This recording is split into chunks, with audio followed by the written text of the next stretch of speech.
with another episode of competition prep. This is fill out stage. This is our last stage we're going to talk about. And this is a real important one because this last couple of days, however long you're filling out for, if you don't nail this one, it could be bad for you. So anyway, I want to start out. How you doing tonight, Donnie? Not bad, man. How you doing? I'm doing all right. So first thing I want to start off with is, what is filling out? Okay, so filling out is after the lean out phase, okay, and to some extent, depending on how you're drying out, and you're about 3/4 of the way through the dry out phase. There's a price to pay for getting as lean as you need to get in order to be competitive, and that price is your muscles. They're very flat at this point in time. They're flat and they're just underwhelming. You look good. And hopefully we got an illustration that will probably explain this a little bit better and stuff. You look good, the whole 9 yards, your symmetry's in the whole 9, but your muscles aren't popping, they are flat.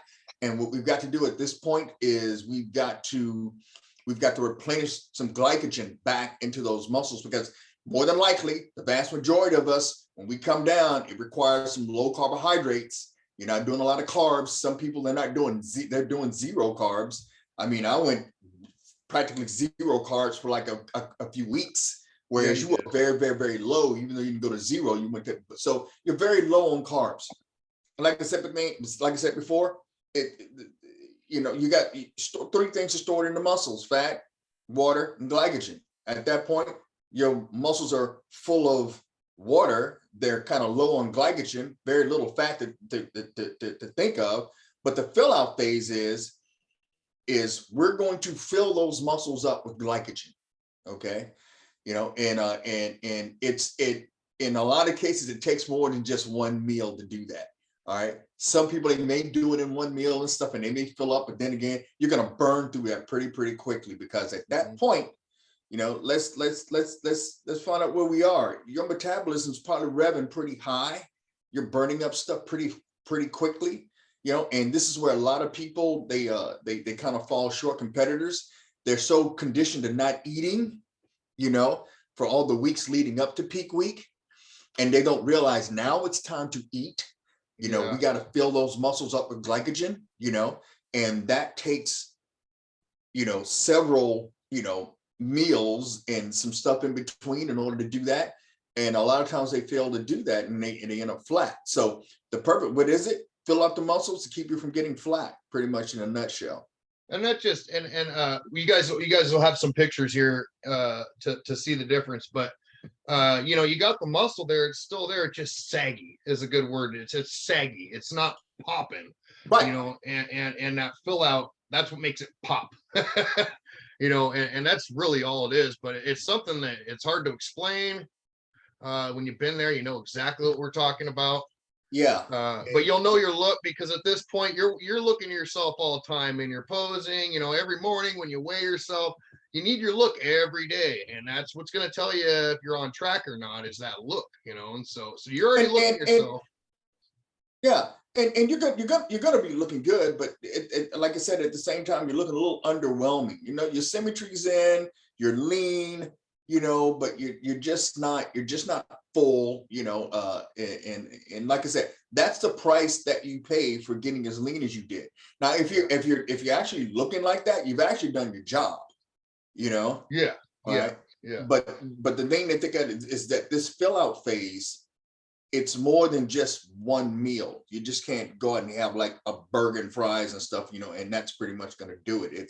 It's a lot more intense than that. Now, when we get to this point, if you're going to go, if you're going the natural route, you've already been drying out for 2 days. And I see this is where things start to overlap. We got to kind of refer back to some of the other phases, but you've already been drying out for about 2 days. So you're about 70% dry.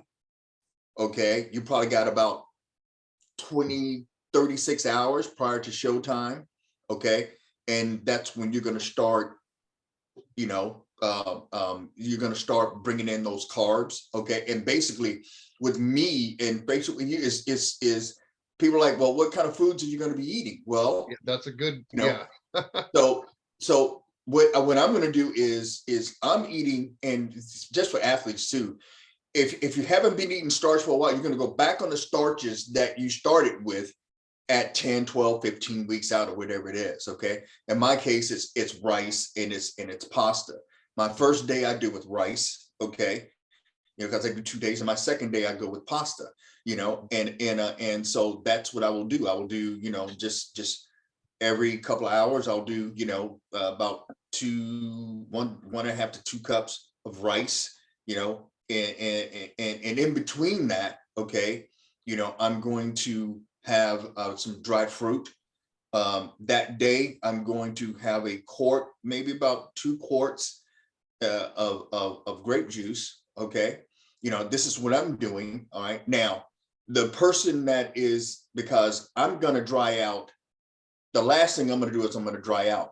The person that's already pretty much dry, they're going to drink, but they're going to cut it off at about 12 o'clock, 1 o'clock, because the day before, more than likely, you probably had about 2.5 to 3 gallons, because they've been using water with herbal diuretics, and it's got them in diuresis. So they've been peeing, and now they're going to keep peeing, and they're already pretty parched. Okay. Yeah. So they're going to, this is probably going to be a full day before the show. They're going to start midnight the day before, and they're just going to be doing the same thing, whatever starches that they were doing. And first up, I take out all the protein. And of course, we do that same thing, because at this point, you really don't need it at this point. What you want to do is you want to fill out. Protein does not help you fill out. Yeah. We need glycogen. And the only way you're going to get glycogen is through carbs. And you need that thin stomach too when you get up there on stage, so you can't really gorge yourself. Correct. And so, and that's going to make it hard on the system too. Yeah. And so what's happening is you're just eating throughout the night, and you're eating throughout the day. Now, one thing we have to make, we got to make clear. This is not post-contest. This isn't like it's not like the contest is over with and you're going out and you're just scruffing down and everything and stuff like that. No, this is a very methodical process. Yeah. It is a process that you have to go through. And you're right. The thing you want to do is you don't want to start out too fast. You don't want to start out eating too fast and eating too much, because this thing it's an Iditarod. You're going to be eating constantly for about the next 24 to 48 hours. In my case, it's 48 hours, a little bit, maybe about 38 hours, but you're going to be eating constantly. And in between, you're going to have some things like maybe some dried fruit and stuff like that. I like dried fruits. I like dried pineapples and raisins, Oh yeah. And so what you're doing is you're just slowly getting that glycogen buildup in the muscles. The first couple of meals is going to be absorbed by the liver anyway, because the glycogen is stored in the liver, primarily, and then it's stored in the muscle. Okay. So a lot of times, that's another reason why you want to just continue on. I may have 10 to 12 rice meals in a day's time. I'll have some raisins with that. I'll have some dried pineapple with that, and I will have like a quart to almost 2 quarts of grape juice. And I'm not spilling over because I'm not drinking a lot of water. And that's one reason why a lot of people, they tend to overspill when they're doing the carbs and stuff, because on my second day of carbing up, I do no water. Yeah, you do know. The pasta, the water's gone. Which is what we don't do water the second day. So at the end of the fill out, you're really full and you're hard. And the one thing that people have to realize, you can't put fat on that fast. Yeah. Okay. This is not going to make you fat at all. Okay. And I think that's one of the things that a lot of competitors, especially amateurs that aren't with coaches, is one of the things, and they're doing this on, that's one of the things that you got to understand. If you nail that lean out phase and you're right where you need to be, trust me, you're not going to get fat that fast. Yeah. Okay? It's not going to happen. You'd have to, how long before you really start sticking to you after the show, how long is it that you're eating pretty good? How long is it for you? I'm eating good right after it. I'm saying before the weight starts packing, it takes a while. Maybe a month. to get back to You know, your yeah, normal weight? Yeah. so 2 days, 38 to 46 hours Yeah. of it's not, you're not going to get fat. Don't No. worry about it. The No. main thing at this point is water. Okay. So, but I'm gonna be bouncing back and forth. So the people that are going natty on this, that aren't going to use it, they've done the prescriptions. Oh, they're about 70% dry, and at about 12, 1 o'clock, they're going to cut it off, but they're going to keep eating. And you just wait for the look. You're going to know the look when you see it. As a matter of fact, your illustration is probably going to show it a little bit. And I sent you a text of when I was filling out on the plane, and I landed in Reno, and I sent you a few pics. Yes, I remember that. Yeah, I sent you a few pics, and it was just it was a total difference. It's night and day. I texted them to you just not too long ago here. Yeah. Just to see there is a difference once you start filling out and stuff. And this is very, very, very important. As a matter of fact, at the Worlds, there's a guy who I'm probably going to be seeing here in a year or two, who is phenomenal. He was in the 40 division, and they were like, he came in, he was just diced. It was on the evening show, and they're like, well, you know what? He didn't look like that this morning. I wonder what he did. He probably ate. Yeah. He wasn't eating enough. He wasn't filled out enough. You know what I mean? Yeah. So this is the thing that I think these, especially the average, they get so caught up in not eating. They got to hold back on calories and stuff, and this is the lean out phase. But when it comes time to fill out, they're still not wanting to eat. And I've had problems.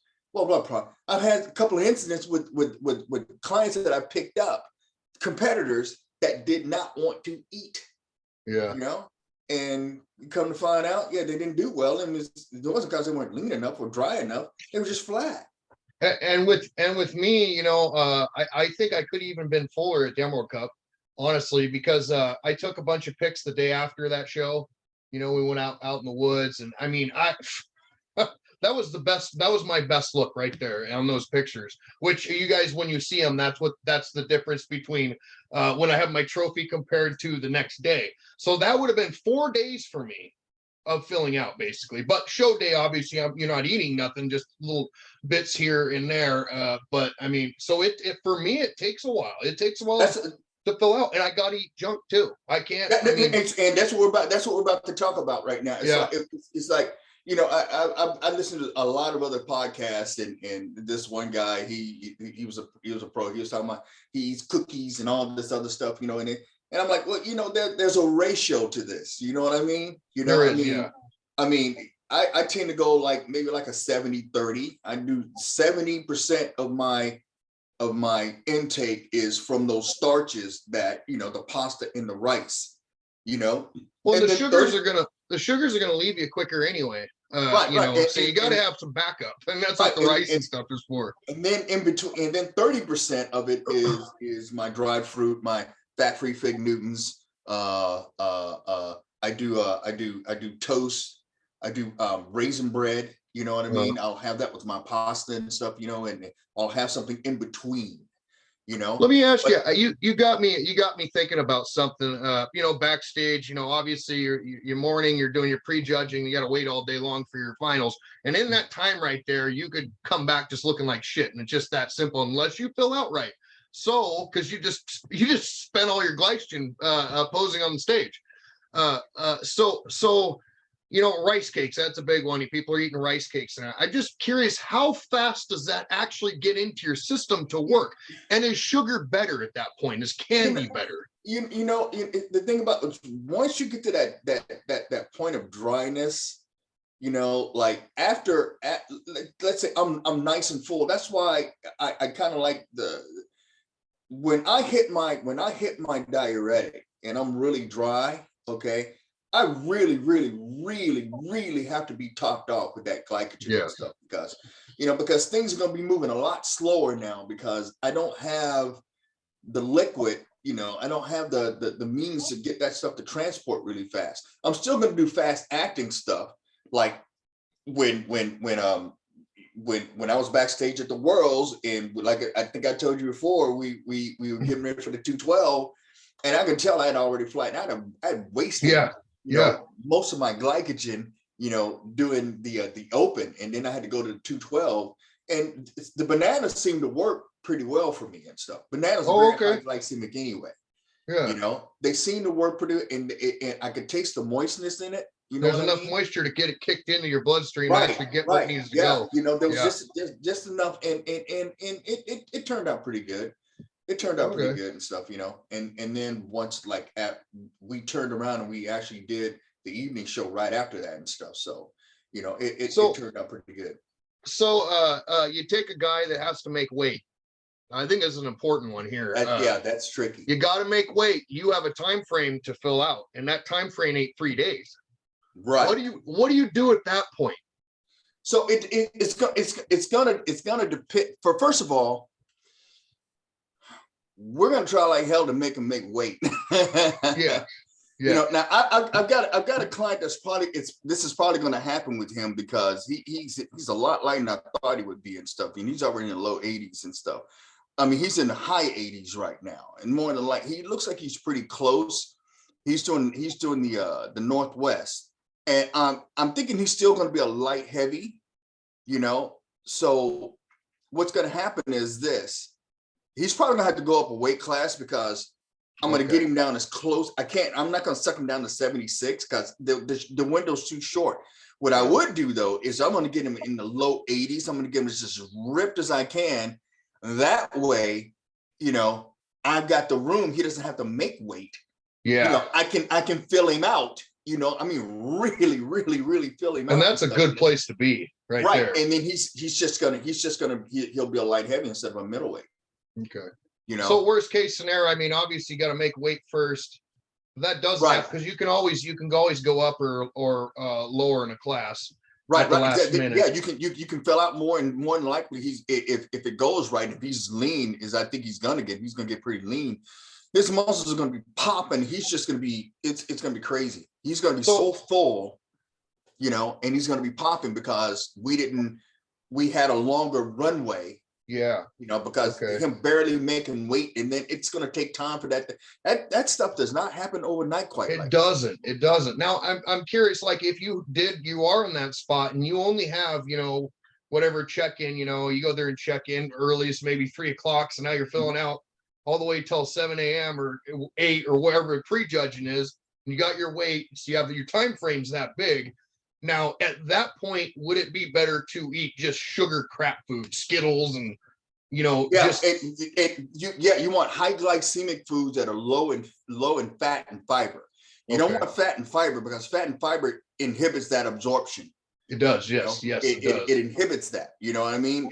It's great for the healthy stuff, but if you're a bodybuilder, you need to fill up as quick as possible. That's what we're gonna do and stuff. Now, the thing about it is this. If I've got an athlete and we're going to use a diuretic, like a prescription or a loop or something like that, I'll go even one step better and stuff. And I will probably just go half of it, just be juice. I'll have him drink a lot of his calories. Okay. Juice is gonna pop. And that works great because you had me do that this last time, and that did work great, man. I had 2 quarts or something like that. And, I mean that grape juice, it just goes right in the you're getting your potassium and all your electrolytes, the whole 9, so you're loading that up too and stuff, and that's basically, that's what I do the first day. I do like a 1 to 2 quarts, and by 6 o'clock that afternoon, that evening, all that stuff is gone, and after that, I don't drink anything else until the show is over with. Mm-hmm. And like if you got a short window like that, you're right. But it's got to be a lot of there can't be a lot of fat in it because, like I said, not because it's just that it slows down the absorption. You want like Snackwells, those fat-free kind of desserts and stuff like that. That stuff just zing. I mean, it hits you quick. It gets in there. You know what I mean? But Greg Duchette, he I've seen a bunch of his stuff, and that's what he'll do when he's making weight. He just has all junk food. He'll go have pizza or something like that night, and then it's just junk food the whole night. Yeah. I mean, You know, I mean, like I said, I start my starches. Like I said, I did like a 70-30. You know, it's 70% those starches and stuff that I took out and stuff, you know, and then in between that is all the other stuff. Like I said, a lot for me it's dried fruit. Dried fruit is very high glycemic. I like raisins. I like dates. Dates are good. Dried pineapple's good. I actually like to mix that with the rice. That's some good stuff right there. And your look's gonna tell you too if you need some junk in there. Yeah, and the thing is, yeah, and you keep doing this until you get the look. Yeah. You don't go, well, I've been eating 2,200 calories, and I'll take out the protein, put that all in, and I'll have 2,400 calories of carbs. Yeah. It doesn't work that way. No, you keep eating until you get the look. It's like you're eating and you pull the shirt. No, I'm not there yet. You know, and you just keep going until you get there. So now you're there, and you know you're there. What is spilling over? So here's Talk about that. I think this is where a lot of people make a big mistake. And when I'm talking about a lot of people, I'm talking about people are just doing this for the first time and they're not getting a coach or something like that. First thing I will always tell you, listen to your coach. Okay. I mean, they're doing this for a reason and stuff, and they're going to get you in there. But if you're out there and you are winging it on your own, and there's still a lot of people out there that do that, you know, it's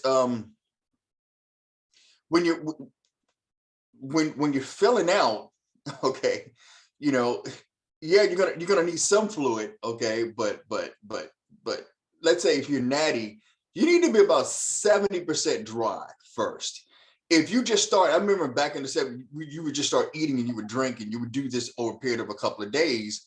When you need to stop drinking, what happens? Eventually, you're going to spill over. You know, you are going to spill over with all those carbs that you're taking in. You're going from like 50 to 60 carbs a day to like a few hundred. You know, and if you throw in like a half a gallon to 2 gallons of water with sodium on top of that, because you think you're post contact, you're going to blow up. You're going to wash out. So the thing about it is this: when you fill out, I'm going to start with if you're going to use a diuretic and stuff, and you're filling out, the night before you use that diuretic, you are full, but you still look like you can step on stage. You should not be completely washed out.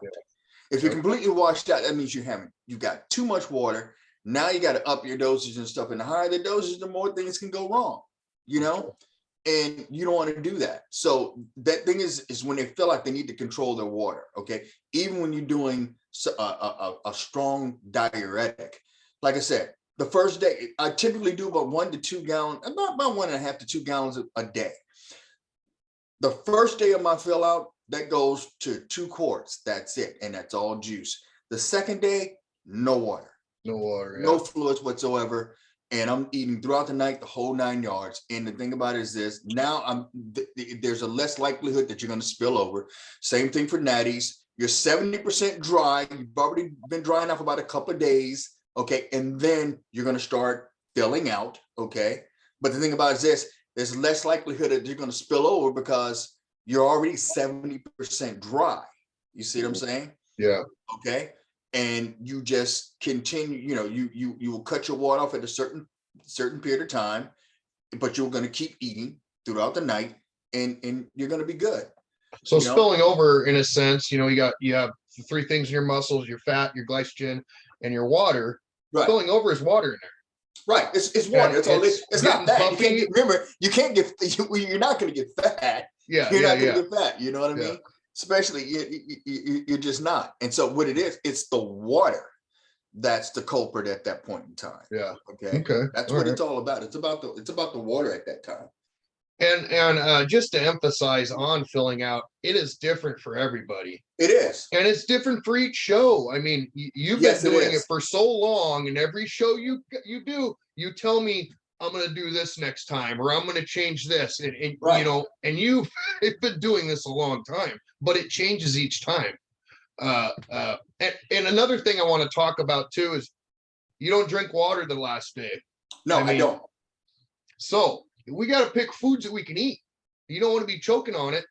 And, you know, when your mouth's all dry and you're dehydrated. So is that why you pick pasta? Yeah, You know, on the some little bit second of day, moisture in there. yeah, because of the pasta sauce, I mean, it's just easier to go down. Yeah, yeah, because It's that's easier to huge. go down. I mean, you know, at first when you're filling out, at least me, I get kind of excited because I throw waffles in there. Waffles seem to work good with me. So my first day, Sure. I think I have 2 waffle meals my first day, 2 the second day, and then along with rice and Right, I mean, right. I eat a lot of carbs and I still need more, I think. But my point is, it takes me a long time to get to that to get to that spot. And during my prep, I mean, I'm still eating what, maybe 200 grams of carbs a day Yeah, or yeah, close to that, you know, yeah. whereas you have none. That 200. That's my all season right now. Yeah, I'm probably doing that about now. I'm because with my base meals, I'm only at probably about 180, 160 grams of carbs. And then I yeah. get those 2 meals or whatever I want. And that's where the rest of the carbs come in. And You I'll know what I still mean? be flat in the morning, especially when I wake up in the morning, you know, during prep, especially last, 4 weeks out. I wake up in the morning, do my cardio, and I look like hell. Mhm. I got nothing in me at that point. At the end of the day, I look better, but I'm still not full that whole time. I'm still flat the whole Mhm. time, even after I've eaten all those carbs. So this And the kind thing, of shows you guys what it takes. And the reason I was talking about the food, I look forward to the fill out at first because I do get to kind of deviate. You know, I don't deviate off my diet, especially during right. prep. I don't do that. It's not that I just don't do that. So I look forward to that. Oh man, I could throw a fruit pie in there or something. But that's the first day. By the time you're ready for show day, you're done with food. Yeah. You're almost feeling, It is not like fun off no season. more. This is a job. You're eating for a Yeah, purpose, not for yeah. pleasure. It's It for a is. purpose. Yeah, like I said, it's not. And the thing, start out slow. Those first couple of meals, and that's why I said I'm, like, so let me see, I competed Sunday, so Saturday, Friday. So I started 12:30 that Thursday night. That's right. I was gonna say you That's started when I Thursday. started. Yep. That's when I started. Okay. And so by the time it was that Friday morning, I'd already had like maybe 3-4 meals. But the Yeah. thing I need to tell people is take it, those first couple of them, take it slow. And I know you're probably hungry at that point, very hungry, and you're like, oh God, okay, I get a chance to get Yeah. started with the fill out and stuff. I used to be like that, but now I'm like, okay, it's time to fill out now. And so Yeah. go into those meals. So don't be scruffing that food down and stuff, because if you do and you're not used to eating like that for like 12 to 15 weeks, you're gonna start having some digestive issues and stuff. So just take Yes. I'm that glad you talked slow. about that. Yes. Take it slow. You know what I mean? My first And rice meal, this time it took me probably about 10 minutes to eat it. You know what I mean? I just took my time and stuff. Like I said, I got a long runway. I got 48 hours. yeah. So you don't have to scruff the food down and stuff, and because you will definitely have some stomach issues and stuff. And you raised a point there too. If you guys didn't catch that, we're waking up in the middle of the night to eat. Oh yeah, It's every 3 to 4. I think during the night I'll wake up every 3 hours is what I do, and yeah, then 2 hours during the day. yeah. But I mean, you got to set an alarm. You got to get us. You're not getting the best sleep, man. But remember, this is for a purpose. When I was in Pittsburgh and it was like 3 o'clock in the morning and stuff, I got pasta, and I'm going down and I'm about to nuke it and stuff, to heat it up. And guess what? I had company. Yeah. I had company. Yeah. You Yeah. got bikini competitors. Everybody's down there. Oh, what you're doing. Yeah, I know. I'm That's loading right. up. You guys didn't have a microwave in your room there. I forgot Yeah, about that. we didn't. No, we don't. No, we didn't. You Yeah. was that the show that you brought like a hot No, iron? no. It that was Reno. That was awesome. They had no microwaves in the room, man. They only had one microwave, and it was backstage. Now, who the heck's going to use that backstage and stuff? I mean, come on. Yeah. So I had to improvise and stuff. I had to use my iron to kind of, Yeah, I think you sent whatever. me a picture of that. That was awesome.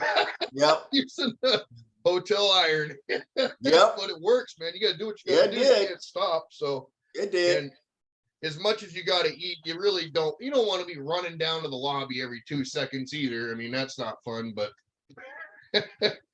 well, I think I covered all the questions for tonight, Donnie. Yeah, this is a good one. This whole series is really good. We're gonna have a lot. I mean, we're not stopping. So it's all about bodybuilding. We're talking about bodybuilding, competition, and everything that goes with it. You're gonna get right here with Trainer Confidential. So thank you guys for watching. Donnie, thanks again, man. No problem, man. Yeah, this is a good episode. So yeah, we're gonna fire it back up next week. Yeah, absolutely. All right. Okay, we'll start talking about some training stuff too. Yes. Bringing up weak body parts and stuff like that. Training principles, all that stuff. We have a lot of stuff we'll be going over. Yeah, and I'm gonna talk to you in private on that one because I don't want to give up our game plan here. But yeah, I got Donnie here, and this guy's my mentor. I mean, I don't know where I'd be at. I'd still be lifting weights, but I wouldn't be where I'm at right now if it wasn't for Donnie. And I'm not just blowing smoke up your guys' asses either. This is the truth. You need a trainer, man. Or at least soak up what you can. I mean, if people weren't so lazy like they are nowadays, you could actually research all this stuff yourself. But there's just so many little things that I can go ask you, and you've been there, you've done that. And I mean, and when you get, I mean, you're preparing for a show, you got everything into it. I mean, you're mentally, physically, you're exhausted, you're just beat, and you don't give up. That's not in your personality. You're a bodybuilder. We don't give up. We fight. And one of the things, what's that? One of the things that I thought about, it dawned on me just a few years back and stuff, and it's like, you think of it now. You can say you want to be a bodybuilder because there's a difference. There's a difference between being a competitive bodybuilder and being a successful one. Yes. There is a difference, and to get in that second group requires other things that folks in the previous group may not be doing. You know what I mean? And yeah, you're absolutely right. And with the trainer sense, there were so many things that are helping you out. Like, for the simple fact that you have a trainer, it's a non-biased opinion. He's not going to tell you look good when you don't. I mean, he's going to be able to check out your back. Like you always say, shows are won from the back, and they are. You look great up here, but what's going on back there? I mean, you have your girlfriend tell you, because she don't really know what she's looking at. Normal people don't know what they're looking at. They're going to tell you look great all the time because it's biased, and you do look great, but it's just the little things like that where, oh yeah, you got a little bit of fat down your glutes, you need to get rid of that. Your girlfriend ain't going to tell you that. Everybody looks good when they're standing by themselves. Let's just say you're nailing it pretty good here. You're looking pretty good. You probably wolfed on a few days and stuff. But you're looking good. When you're standing by yourself and everything and stuff. But you really don't know until you stand next to the other guy. Oh, I know. One time I walked in, he go, "Man, you look deflated today." I probably missed a meal. Maybe, there was a reason for that to happen. And when I went home that day, oh crap, I can't do that again. You know what I mean? The accountability is what's huge for me, because I'm not a failure, and I don't quit. And if something ain't going right, I got to fix it. And you're going to tell me if that's your MO. Yeah. So that's your MO. And that's just the thing about it. So, I mean, I remember all the comments you've ever said to me, whether good or bad. Matter of fact, I don't think you gave me a good comment for like it took about over a year for you to, damn, you're looking good right now. You don't hand them out very easy. Yeah. But that's your job. That's what you're doing, and I need that. I mean, I'm just one of those type of people. I don't want smoke blowing up my ass. I want to know the truth. Because I'm doing this. I'm putting all this hard work in, and I want to make sure it's done right as best as my ability. Absolutely. And if I can't see something and I don't know, not really my fault at that point, I guess. But I'm gonna figure it out, realize, and fix it. I don't have to go that route with you. You keep me in check, and so I really emphasize, if you want to be a competitive bodybuilder, you need to get a trainer and be successful at it. Yeah, like I said, there's a difference. And the thing about it though, but Big Al, you make it easy for me to put out for you though, because I know it's not a waste. It's not a waste of my time and stuff, you know. Yeah, that makes a huge You difference. work and any coaches like that and stuff, you know. Yeah. I mean, especially if they see their client and stuff really putting forth the effort and stuff, then that client that trainer is going to be more than happy to put out everything that they can, you know. Yeah. To Yeah. help that person out. Yeah, which I appreciate. And yes, I do. And I know that just from friends of mine. I mean, I've trained a bunch of people myself, and minus Chase, everybody ends up just not showing up, or, you know, and it's like, I invest all this time and they see results and they get happy, and then they don't show up, or they, you know, don't put forth the effort, and it's discouraging. And you know, and so, but the minute you got somebody, he's listening to you and he's working the best as he possibly can. Yes, that is why you do it. I mean, that's simple as that. That's why you do it. So yeah. Well, we gotta cut this off. It's about that time. So yes, you guys, we'll see you next Monday. Absolutely.